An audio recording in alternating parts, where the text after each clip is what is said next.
My name is Sarah Hamilton. I'm the Community Engagement Manager at Alliance for a Better Minnesota. I have the pleasure to have an awesome conversation today with not just one, but two amazing organizers here in the state. Hopefully during this conversation, you get inspired and motivated to get moving and not block out your ears to all of what's going on, but really tap in and plug into the great work that's happening around us so that we can truly protect democracy.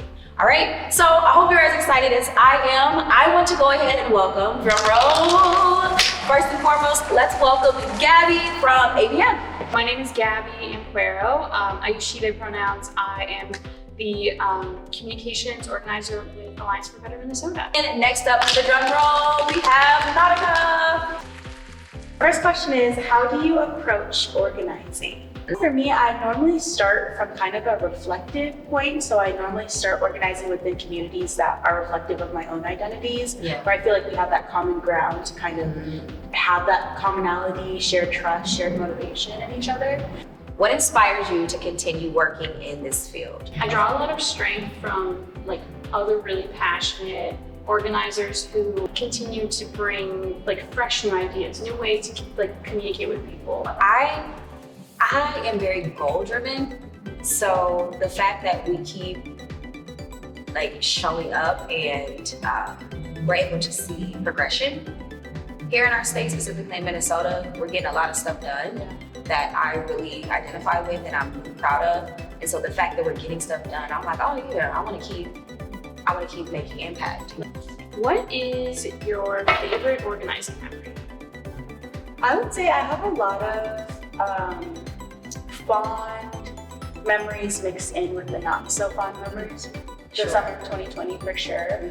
I think just generally I was so blown away by how community was able to show up for each other. Yeah, I think on the flip end for me, it was right after Roe was overturned. We partnered with the boxing gym here, and we basically allowed folks like volunteers and individuals that are interested in coming and just releasing their frustration and how they were feeling in that moment and really centering how we felt. I think a lot of times as organizers, we're always thinking about okay, the next thing, but being able to center ourselves and take care of ourselves and pay attention to how we're really feeling. And then after that, being able to mobilize, and I think that's really important to take a beat, even when it feels like, oh, I gotta get back out there, do, and we're just wired that way. And I feel like a lot of people that, may even be listening to this conversation right now are feeling that, I need to be doing something. Take a beat, take care of yourself, center yourselves, feel your community, feel the pulse of the community, and then you're able to think in a much clearer space and mobilize. When do you feel most connected to your community? Honestly, during elections, I feel most connected to my community. Politics is so intertwined with everyone's identity, whether you like it or not. Around elections is when I get to talk with my neighbors, with people who we don't stray towards that subject, but we get to talk about what happened in our neighborhood, in our city, in our state. We get to a level we don't usually get to. I've been in a lot of different spaces, in spaces that don't even necessarily reflect me a lot of times. And, specifically being a Black woman and certain things that I do and industries that I work in outside of even the political space. And music and food in particular has been, as a lot of us know, has been just an easy way for us to come together as community and break bread. And so it's a beautiful tool. Yeah. Sometimes when you're organizing and it's about politics, it's about these issues that are so personal to people, sometimes it can be uncomfortable to be in heated situations where you're trying to persuade someone. Music can be a form of comfort. All right. Let's kind of pivot a little bit. Let's talk about digital organizing a bit. Awesome. What are some of your favorite platforms to connect with people on? People are a lot of places on the internet. How do we find our people, and what are your favorite spaces to connect with them on? Say Instagram was a platform that was really critical and pivotal for me in understanding that, turning that into an opportunity to learn and an opportunity to grow and an opportunity to challenge yourself. And especially because you're not challenging just strangers the way that maybe on Twitter or some other social media platforms like TikTok, it shows it to so many people versus Instagram is really your close friends and family or colleagues or people you bumped into. That community aspect is a lot stronger. I think during the pandemic, we didn't learn how important digital organizing and specifically connecting with people in the digital space was. We learned it then. And I think that individuals that were like, I hate the internet, I don't want anything to do with the internet, they were forced to be a little bit more gracious and open to the internet. What disinformation have you seen online recently? Honestly, I feel like Twitter or X, whatever you want to call it, see there's disinformation on there every single day, and it gets very quickly exhausting to scroll through because I think it's created a lot of self-doubt in yourself as a reader. Is this real? Am I silly for believing this? Let me scroll through the replies and see if somebody's, disproven this. And now it's reached a point where the replies aren't even really helpful anymore. We have AI being mixed into everything. What would you say to Minnesotans who are burnt out with political talk? Me too. You're not alone. You're not alone. For sure. Move, mobilize, find. Everybody doesn't mobilize the same way.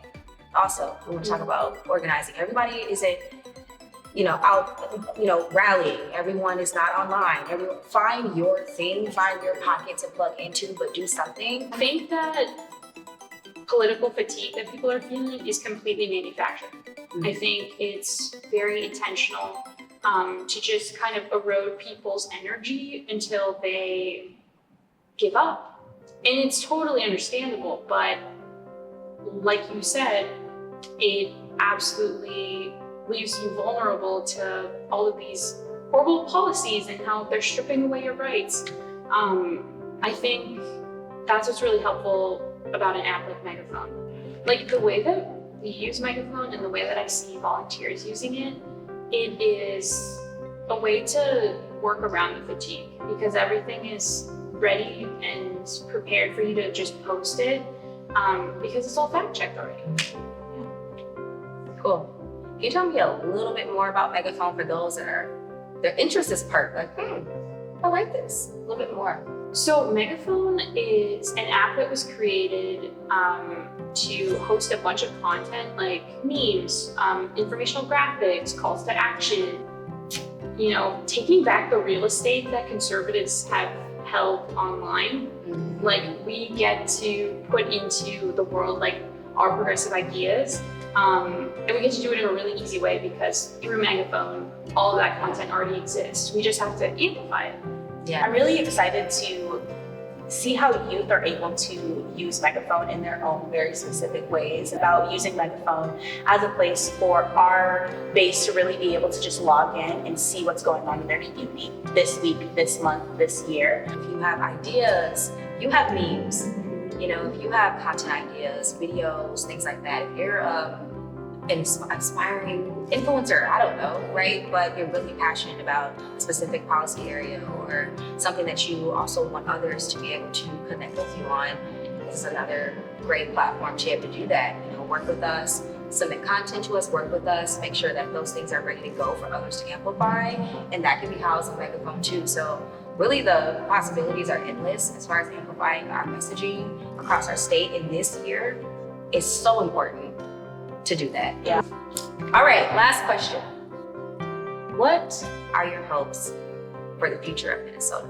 My hope is to continue to be a refuge for trans people across the country.